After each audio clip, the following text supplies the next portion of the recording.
한국직업방송과 연합뉴스TV가 함께 만드는 취업 전문 뉴스, 투데이 고용플러스입니다. 정부가 고용과 소득 분배 악화에 대응하고 혁신 성장에 선도적으로 투자하기 위해 내년 예산을 보다 확장적으로 운영하겠다고 밝혔습니다. 내년 총 지출을 7%대 중후반보다 확대하기로 했는데요. 사회 간접 자본 SOC의 33조 원 이상을, 혁신 성장 8대 선도 산업에도 5조 원 이상을 투입할 방침입니다. 김동욱 기자입니다. 정부가 내년 예산을 보다 확장적으로 운영하기로 했습니다. 김동연 부총리 겸 기획재정부 장관은 기자 간담회에서 내년 예산 증가율과 관련해 당초 재정전략회의에서 얘기한 7%대 중후반보다 총 지출 규모를 더 늘리도록 하겠다고 밝혔습니다. 지금 고용 상황이나 소득 분배 악화, 혁신 성장 투자 등을 고려할 때 보다 적극적 재정 정책이 필요하다는 설명입니다. 내년 예산안에서 사회 간접 자본 예산은 대폭 상향돼 33조 원을 넘어설 전망입니다. 우선 토목과 건설 등 전통적 의미의 SOC 예산은 지난해 국회에 제출한 17조 8천억 원 이상으로 증액해 제출하기로 했습니다. 여기에 도시재생과 주택 등 생활혁신형 SOC 예산은 8조 원 이상, 체육관과 전기차 충전소 등 지역 밀착형 생활 SOC 예산은 7조 원 수준으로 편성됩니다. 미래 먹거리 산업에도 대규모 투자에 나섭니다. 플랫폼 경제와 8대 선도 산업에 내년에 5조 원 이상을 투입하고 R&D 예산은 처음으로 20조 원 넘게 편성하기로 했습니다. 특히 정부는 이 산업이나 경제 측면에서 내년도 예산을 편성하면서 소위 그 플랫폼 경제에 대한 데 신경을 좀 많이 쓰고 있습니다. 김 부총리는 재정 건전성 우려에 대해선 세수 여건이 내년까지는 양호하며 최대 12조 4천억 원의 지출 구조 조정은 차질 없이 추진하겠다고 설명했습니다. 연합뉴스TV 김동욱입니다. 경제 지표가 개선될 조짐을 안 보이자 정부의 경제 정책이 계속 선회하는 조짐을 보이고 있습니다.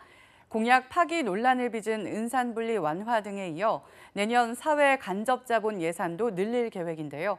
주요 타겟이 기존 토목 사업과는 다르다지만 이 역시 정책 수정이 아니냐는 분석입니다. 박진영 기자입니다. 긴 호흡을 갖고 시작한 문재인 정부의 경제 정책. 소득 주도 성장과 공정 경제를 통해 양극화를 줄여 경제 활력을 불어넣겠다는 큰 그림은 아직 유효합니다. 하지만 눈에 띄게 나빠지는 일자리, 계속 낮아지는 성장률 전망에 경제 정책에서 변화가 곳곳에 감지됩니다. 먼저 은산분리 완화를 문재인 대통령이 직접 강조했습니다. 은산분리라는 대원칙을 지키면서 인터넷 전문 은행이 운신할 수 있는 폭을 넓혀줘야 합니다. 대통령의 투자 당부와 경제부총리의 방문 뒤 나온 삼성의 180조 원 투자와 4만 명 고용 계획도 최순실 국정농단을 계기로 재벌과 선긋기에 나섰던 정부의 기업정책 선회를 상징한다는 평가가 나오는 대목입니다. 여기에 SOC 사업 예산을 늘린다는 계획이 나왔습니다. 상당 부분 복지 성격이지만 전통적 토목 건설 예산도 올해 17조 8천억 원보다 늘리고 도시 재생 등 생활형 SOC 예산과 지역 밀착형 SOC 예산을 합하면 30조 원을 넘을 전망입니다. 단기 경기 부양의 관점에서 할 수도 있습니다. 다만 대통령이 솔직하게 국민들한테 이해를 구하고 이것이 본격적인 토건 국가를 재건하는 그런 것과는 무관한 것이라고 선을 그으면 될 듯하고요. 정부의 이 같은 움직임이 완전한 정책의 선회인지 아니면 일시적 대응책인지 여부는 향후 경기 상황이 결정할 것으로 보입니다. 연합뉴스TV 박진영입니다. 삼성그룹의 180조 원 투자 계획을 두고 대체로 통큰 투자라는 평가가 나오고 있습니다. 하지만 전문가들은 정말 유용성이 있는 방안인지 따져봐야 하고 보여주기식 계획은 나중에 부메랑이 돼 돌아올 수 있다고 조언했습니다. 한상용 기자입니다. 김동연 경제부총리 겸 기획재정부 장관을 만난 대기업들은 조 단위, 만 명 단위의 투자 고용 계획을 지체 없이 발표했습니다. LG의 올 한 해 19조 원 투자를 시작으로 현대자동차, SK, 신세계가 경제 활성화 등의 명목으로 대규모 투자 일자리 계획을 내놓은 겁니다. 면죄부 빅딜 논란 끝에 삼성그룹은 향후 3년간 180조 원 투자, 4만 명 고용 계획을 내놨습니다. 국내 투자는 130조 원, 연평균 43조 원 규모입니다. 하지만 이는 지난해 삼성전자만의 국내외 투자액 60조 2천억 원, 지난 3년간의 투자액 142조 9천억 원과 비교할 때 예상보다 파격적이지 않다는 지적도 있습니다. 삼성의 4만 명 직접 채용 계획에는 올 초 발표된 삼성 서비스 노조 8천 명의 정규직화도 포함돼 신규 채용 규모는 확 줄어듭니다. 가장 중요한 것은 투자 계획이 실제 이행 여부인데 이재용 부회장이 국정농단 재판을 받는 도중 발표됐다는 점에서 의심의 눈초리도 나옵니다. 그것이 정치적인 동기라든지 청수의 사익을 위해서 한 경우는 사실 바람직하지 않고요. 실제로 일자리 투자를 늘려도 경제적인 부담으로 돌아오게 마련입니다. 그리고 레코드를 보더라도 사실 재벌들이 이런 약속을 지킨 것은 없습니다. 그룹 차원이 아닌 회사별 투자 계획이 더 중요하다는 분석도 있습니다. 정치적인 사회적인 배경하에서 나오는 계획은 그다지 신뢰성이 없다 보고요. 또 유용성도 저는 떨어진다고 봅니다. 기업의 투자는 회사별로 이렇게 각자 사정에 맞추어서 해야 되는 것입니다. 과거 대기업들이 정권 초마다 대규모 투자 계획을 발표한 뒤 나중에 흐지부지되거나 효과가 미비한 경우가 적지 않았습니다.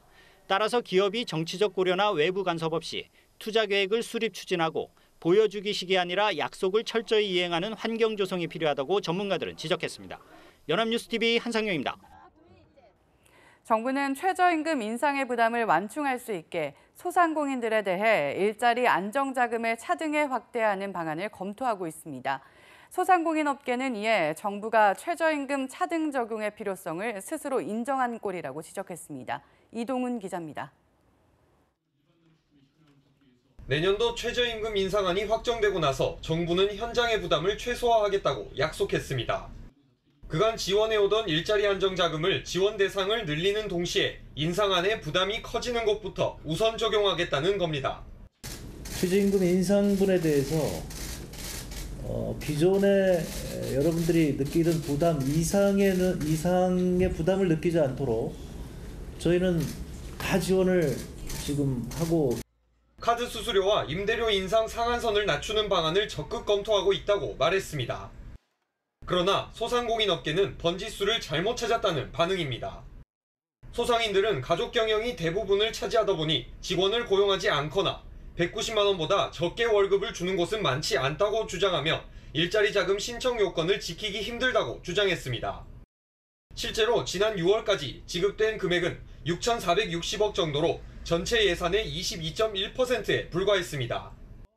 소상공인연합회는 오는 29일 집회에 앞서 광화문 광장 옆에 천막을 설치하고 최저임금 제도 개선과 관련한 서명운동을 시작했습니다. 그러면서 일자리 자금을 더 지원하겠다는 말은 모순이라고 지적했습니다. 애초에 최저임금 차등화를 시켰으면은 간단하게 해결될 일을 갖다가 굳이 여기서 일자리 안정자금을 더 차등화 주겠다는 얘기는 스스로 모순된 얘기를 정부가 하는 거라고. 정부는 다음 주 세제 지원책, 상가 임대차 보호 대상 확대 등이 담긴 자영업자 대책을 발표할 계획입니다. 연합뉴스TV 이동훈입니다. 자영업자 대출을 억제하려는 정부의 정책에도 대출 증가세가 여전한 것으로 나타났습니다. 한국은행에 따르면 지난달 말 기준 은행권 개인사업자 대출 잔액은 304조 6천억 원으로 한 달 전보다 2조 5천억 원 늘었습니다. 이는 2조 9천억 원이 늘어난 지난 3월 이후 가장 큰 규모입니다. 지난 1월 1조 원대로 증가폭이 줄어든 개인사업자 대출은 2월부터 다시 규모가 커져 5개월 연속 2조 원대 증가세를 보였습니다. 이에 따라 금리가 계속 오르거나 내수가 부진해지면 자영업자들의 상환 부담이 가중될 전망입니다. 최근 대한항공과 아시아나항공은 오너 일가의 갑질 논란으로 큰 물의를 일으켰는데요. 이들 항공사가 그동안 받아온 지방세 감면 혜택을 받지 못하는 직격탄을 맞게 됐습니다. 무슨 얘기인지 조성혜 기자가 전해드립니다. 대한항공과 아시아나항공은 1987년부터 지방세를 감면받았습니다. 항공기 취득 시 내는 지방세인 취득세는 100%, 재산세는 50%를 면제받았습니다. 지난해부터는 취득세 감면이 60%로 줄어들긴 했지만 여전히 혜택은 주어졌습니다. 내년부터는 이런 세금 혜택이 없어집니다. 32년 만입니다. 행정안전부는 이들 항공사에 대해 항공기 세제 혜택을 없애는 내용의 지방세 특례 제한법을 입법 예고했습니다. 지원에 힘입어서 그 항공의 국제 경쟁력이 상당히 강화가 되었습니다. 최근 이제 국내 업계 자생력도 제고가 되었기 때문에 저희가 감면 목적을 달성을 했다고 봐서 지난해 두 항공사가 감면받은 금액은 대한항공이 289억 원, 아시아나항공이 50억 원에 이릅니다. 정부의 이 같은 방침은 최근 불거진 이들 항공사의 갑질 논란과 무관치 않다는 분석입니다. 대한항공은 조양호 한진그룹 회장의 막내딸 조현민 대한항공 전무의 물벼락 갑질을 시작으로 부인 이명희 씨의 폭언, 폭행 갑질, 큰딸 조현아 씨의 밀수 의혹이 제기됐습니다. 아시아나항공 역시 기내식 대란이 벌어지면서 하청업체에 대한 갑질 의혹이 나왔습니다. 정부는 대형 항공사에 대한 감면 혜택을 줄이는 연장선상에서 없애는 것일 뿐 갑질 논란과는 무관하다며 선을 그었습니다. 그러나 양대 항공사를 제외한 저비용 항공사에 대한 감면 혜택은 계속됩니다. 연합뉴스TV 조성입니다. 사상 최악의 폭염 속에 비다운 비가 한 번도 내리지 않으면서 저수지가 바닥을 드러냈습니다. 농작물이 타들어가고 땅이 황무지로 변해 파종 시기를 놓친 농가도 있습니다. 김경인 기자입니다. 국내 최대 규모의 농업용 저수지 나주호입니다. 저수지 바닥이 훤히 드러났고 곳곳이 갈라지기 시작했습니다. 바닥에는 물 대신 자갈이 수북하고 수몰됐던 다리도 드러났습니다. 경사면에 위태롭게 매달린 보트 한 대가 빠진 물의 양을 짐작케 합니다. 이곳은 얼마 전까지만 해도 제 머리 위로 수미터까지 물이 차 있던 거대한 호수였는데요. 현재는 이렇게 바닥을 드러내면서 잡초만 무성한 상태입니다. 현재 저수율은 23%, 평년 대비 40% 수준에 불과합니다. 인근 농가 물 공급에도 어려움을 겪고 있습니다. 다소 부족한 저수량으로서 말단부까지 농업용수를 공급하기 위해서 지금까지 7일 통수, 5일 단수 체제를 유지를 하면서 담양호도 사정은 비슷합니다. 저수율이 30%대로 급격히 떨어졌습니다. 당근밭이 황무지로 변했습니다. 농기계가 지나간 자리는 흙먼지만 날립니다.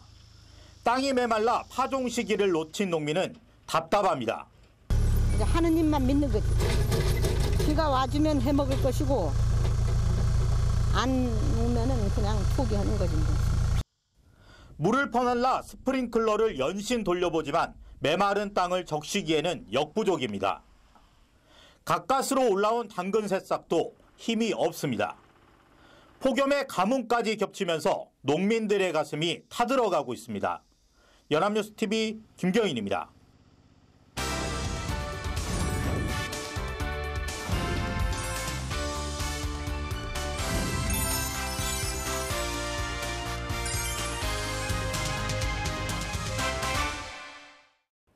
숨겨져 있는 알짜 직업을 소개하는 히든잡. 오늘도 투데이 고용플러스의 공식 취업 도우미 안치홍 아나운서와 함께합니다. 안녕하세요. 안녕하세요. 히든잡 시간입니다. 국내 출판 시장의 규모는 어느새 8조 원에 가까워졌습니다. 또 전국적으로 99,400여 개의 출판 산업 관련체가 이 출판 시장에 활동하고 있으며 이 중 책을 편집하는 출판사는 6만 4천여 곳으로 추정되는데요. 점차 넓어지고 치열해지는 출판계에 떠오르는 직업이 있다고 합니다. 오늘 히든잡에서 알아봅니다.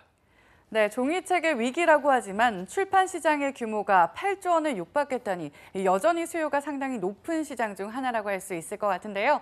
그렇다면 이와 관련한 오늘의 히든잡은 어떤 직업인가요? 네, 바로 북 디자이너입니다. 북 디자이너란 말 그대로 책을 디자인하는 직업을 뜻하는데요. 보다 구체적으로 이야기하자면 글쓴이가 말하고자 하는 의도를 정확하게 표현해주고 전달해주는 목적으로 책을 디자인해주는 직업을 말합니다.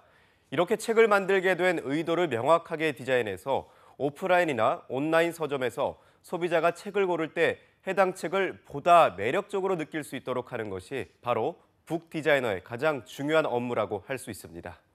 네, 그야말로 책에게 걸맞는 옷을 입힌다는 역할을 한다고 생각하면 될 것 같은데요. 최근엔 SNS를 통해 온라인 홍보가 활발해지면서 대형 출판사의 서적만 성공하던 과거와는 달리 1인 출판사들의 책 역시 베스트셀러가 될 수 있는 시대가 됐잖아요. 그만큼 이름보다는 책의 내용과 구성을 중요하게 여기며 북 디자이너의 역할도 더욱 중요해지는 것 같습니다. 그렇습니다. 그런데 아마 많은 분들이 북 디자이너를 떠올리면 표지만을 디자인하는 직업이라고 생각하실 텐데요. 하지만 생각보다 북 디자이너의 역할은 광범위합니다. 겉표지는 물론 책에 관한 디자인의 전반적인 업무를 다룬다고 생각하시면 되는데요. 북 디자이너의 업무는 크게 세 가지로 나뉩니다. 첫 번째는 잘 아시는 것처럼 표지 디자인을 제작하는 거고요. 문자, 그림, 사진 등으로 앞표지, 뒷표지, 책 등 앞 날개, 책 겉표지를 만들어서 책의 내용을 시각화로 담아 정보를 제공하는 일을 뜻합니다. 뿐만 아니라 내지를 디자인하는 것도 북 디자이너의 몫인데요. 속표지, 목차, 본문 등의 표지를 제외한 모든 부분의 디자인을 담당하는 거죠. 여기에 그림, 사진, 표, 주석, 쪽번호 등의 본문 페이지의 내용을 읽기 쉽게 디자인하는 것 역시 북 디자이너의 업무 중 하나라고 할 수 있습니다. 네, 그렇군요. 표지뿐만 아니라 본문까지 북 디자이너의 손길이 닿는다는 걸 지금까지 모르는 분들도 많았을 것 같은데요. 책 한 권을 완성하는 데 있어서 북 디자이너의 역할이 정말 중요할 것 같습니다. 네, 중요합니다. 또 단순히 디자인만 하는 것이 아니라 마케팅과 재무, 출판에 대한 감각을 모두 아우르고 있어야 하는데요. 우선 북 디자인에 대한 의뢰가 들어오면 해당 분야의 북 디자인 흐름, 교구조사 등 시장 조사를 통해 디자인의 방향을 설정하고 소비자의 욕구에 맞는 디자인을 기획하게 됩니다. 여기에 삽화, 글의 배열, 글꼴의 크기, 색, 음영 등을 선정하고 디자인에 소요되는 비용 등을 추산해서 고객에게 제안하게 되는데요. 여러 개의 디자인안을 수립해서 내부 전문가 및 고객과 협의한 뒤 최종 디자인이 선정되면 이후 디자이너의 의도에 따라 색채, 배열 등이 나올 수 있도록 인쇄 결과물도 끊임없이 감독해야 하기 때문에 책 한 권이 나오기까지 북 디자이너는 그야말로 전천후로 활동한다고 생각하시면 됩니다. 네, 책 속에 또 하나의 작가인 셈인 것 같은데요. 그런데 요즘 종이책에 대한 위기론도 나오고 있는 상황이잖아요. 북 디자이너란 직업이 앞으로도 전망이 있을까요? 네, 물론 그에 대한 우려도 있습니다. 하지만 최근엔 책을 단순히 읽는 것이 아니라 북 디자인을 보고 미학적인 관점에서 책을 구매하는 소비자들도 늘고 있어서 북 디자이너의 수요는 점차 증가하고 있는데요. 뿐만 아니라 더욱 치열해지는 출판 경쟁으로 인해 북 디자이너의 주가도 함께 상승하고 있어서 디자인과 출판업계에서 발전 가능성이 높은 직업 중 하나로 꼽히고 있습니다. 네, 그렇군요. 그럼 북 디자이너가 되기 위해서는 어떻게 하는 게 좋을까요? 일반적으로 대학에서 디지털 디자인과나 시각 디자인과 컴퓨터 디자인 학과를 전공하는 것이 유리한데요.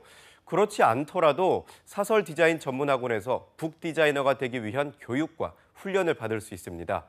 북 디자이너는 무엇보다 책을 이해해야 하는 직업이기 때문에 책을 좋아하는 사람에게 걸맞는데요. 또 출판에 대한 기본 지식과 컴퓨터 멀티미디어 프로그램을 원활하게 다룰 수 있는 능력, 출판업계 트렌드 등을 꾸준히 파악하고 분석하여 디자인에 반영할 수 있는 능력이 필요합니다. 네, 디자인 전공자 중에서도 책을 좋아하는 사람에게 가장 어울리는 직업일 것 같습니다. 그럼 북 디자이너가 되면 주로 어떤 형태로 일을 하게 되는 건가요? 네, 처음에는 주로 출판사나 북 디자인 대행사에 취직을 해서 활동하게 되는데요. 그 외에도 취업을 할 수 있는 곳은 다양합니다. 방송국, 기획사, 신문사 등 북 디자인에 관여하는 회사라면 어디에나 취직이 가능한데요. 연봉은 2,200만 원부터 시작하는 경우가 평균적입니다. 창조적인 직업을 해야 하기 때문에 근무 시간이 길고 불규칙하며 정신적 스트레스가 심한 편인데요. 하지만 경력을 쌓아 프리랜서로도 활동할 수 있고 성별에 따른 제한이 없기 때문에 창조적이고 자유로운 분위기에서 일을 하고 싶은 분들에게 꼭 추천하고 싶은 직업입니다. 네, 작가가 글로 독자들의 마음을 울린다면 북 디자이너는 디자인을 통해 독자들의 눈을 즐겁게 하는 직업이 아닐까 싶습니다. 책을 좋아하고 예술적인 분야에 관심이 많은 분들이라면 북 디자이너에 꼭 도전해 보시기 바랍니다. 지금까지 히든잡 안치홍 아나운서였습니다. 고맙습니다. 고맙습니다. 지금까지 투데이 고용 플러스였습니다. 오늘 저희가 준비한 내용은 여기까지입니다. 함께해 주신 여러분 고맙습니다.